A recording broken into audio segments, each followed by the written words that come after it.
Hi, welcome back to the channel. Very sorry for the delay in videos due to work and health.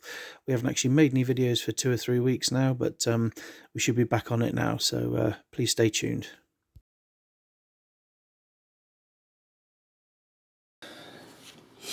Hi, welcome back to the channel.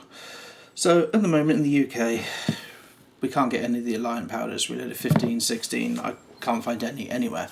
So it's time to start looking at making up a new load because I'm down to my last 20 rounds. So how do I do it? What do I use? So the powder I've chosen to start with is N140, only because I had that already for my 204 and it's supposed to be quite good in the 243. I'm actually going to be using Hornady 65 grain VMAX and CCI 400 small rifle primers. The dumbass award goes to me.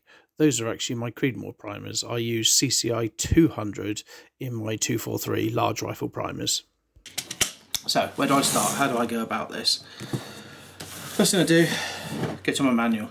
So this is an old manual. I actually use a newer one that I've got on my phone through the Kindle app. So, but I'll use this book for the purposes of demonstration.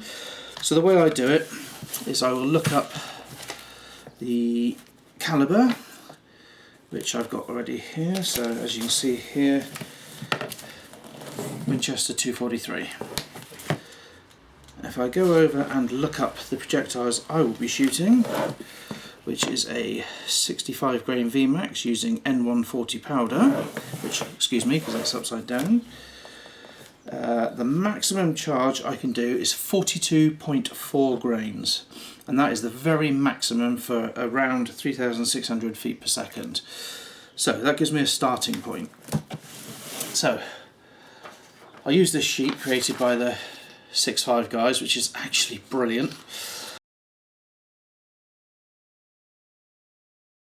And what I do is I will load my charges starting at the maximum, which is 42.4, and I will load 10 rounds, and I go down from the first round being 42.4, 0.3 grains each time.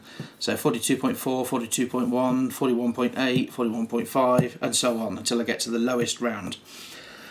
Then what I will do is I will take those rounds out, I will get a chronograph, make sure I've got a nice safe backstop, and I'll shoot them in reversed order. I'll shoot the lowest charge, and then I leave it a minute, shoot the next one, leave it a minute, and I do a 1 minute spacing between each and every one. And then what I do is I record the speeds. So each of the speeds, you'll see, sometimes you'll see them gradually go up, sometimes you'll see a flat spot, and sometimes you'll actually see a decrease in the powder charge. The good thing about this 6.5 guys sheet is that it actually makes a graph for you, which is incredibly easy to see. And as you can see here, we started off alright, then we dipped, so more powder actually gave us less speed, and then we went back up. And then ideally what I'm looking for is a powder charge or two where there's hardly any variance. So luckily for me it was right at the top end of the velocity, which was 3,504 feet per second, 3,505 feet per second, and 3,509 feet per second. So it's a very, very flat spot.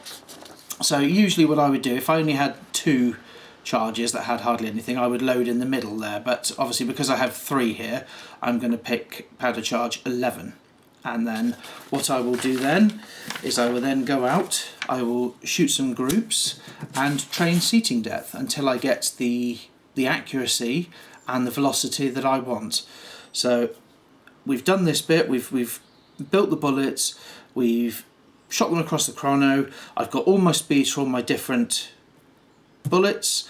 I now know where the high points are, the low points are, and where it's most consistent. I've now loaded 10 rounds, and then those 10 rounds now, obviously I can't do it today because we've got thunder and lightning here in the UK and it's absolutely miserable. So hopefully tomorrow I should be able to get out and I will shoot. I've loaded now 10 rounds at 42.1 grains, which gives me 3,505 feet per second. And I will now go out and shoot for groups. So in those 10 rounds, I normally only shoot about 3 round groups. I know you should really shoot 5, but obviously reloading at the moment, it's hard to get the components and it's bloody expensive. So I shoot 3 round groups, and what I will do is I will try 5 thou from the lands, 10 thou from the lands, and 20 thou from the lands. Then when I know roughly which is the best one, then I will home in. So say if it's between 10 thou and 20 thou, I would then try 15 thou from the lands, and vice versa the other way around, until I get, I mean, to be honest, this is a hunting rifle, and to be honest, half MOA for me, 0.5 of an inch below is perfectly adequate for what I need. And we shall now head out to the field, we shall shoot those rounds, and we shall see what groups we get before we decide on a seating depth. So that's how I do it. I'm not saying it's the right way. Many people have many different ways of doing it, and it's entirely up to you how you get the best results for your rifle.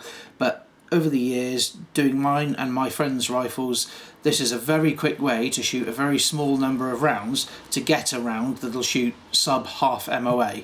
So it's up to you if you want to give it a go, but it's the way I do it. So let's head out to the field and let's shoot these groups and see what we get.